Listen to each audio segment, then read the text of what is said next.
নমস্কার সবাইকে, সবাই কেমন আছেন? আশা করি ভালো আছেন। এটা হলো প্রণব সিংহা ভাইয়ের নতুন মণিপুরি পুং তৈরি করা হয়েছে। তো যারা মণিপুরি খোল মেরামত করাতে চান অথবা নতুন তৈরি করতে চান, ভিডিওতে ফোন নাম্বার আছে, সেই ফোন নাম্বার অবশ্যই যোগাযোগ করে আমাদের দোকানে আসবেন।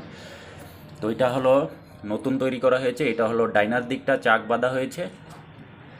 কীরকম হয়েছে কাজটা অবশ্যই কমেন্ট করে জানাবেন। আর এটা হলো বায়ার দিকটা নতুন করে তৈরি করা হয়েছে। এটা হলো বায়ার দিকটা। তো কীরকম হয়েছে চাকগুলি অবশ্যই কমেন্ট করে জানাবেন। এটা হলো বায়ার দিকটা, আর এটা হলো ডাইনার দিকটা। তো ভিডিওটি যদি ভালো লেগে থাকে অবশ্যই আমার চ্যানেলের পাশে থাকবেন সাবস্ক্রাইব করে। তো যারা মণিপুরি খোল মেরামত করতে চান, ভিডিওতে ফোন নাম্বার আছে, অবশ্যই ফোন নাম্বারে যোগাযোগ করে আমাদের দোকানে আসবেন। তো সবাই ভালো থাকবেন, সুস্থ থাকবেন, ধন্যবাদ।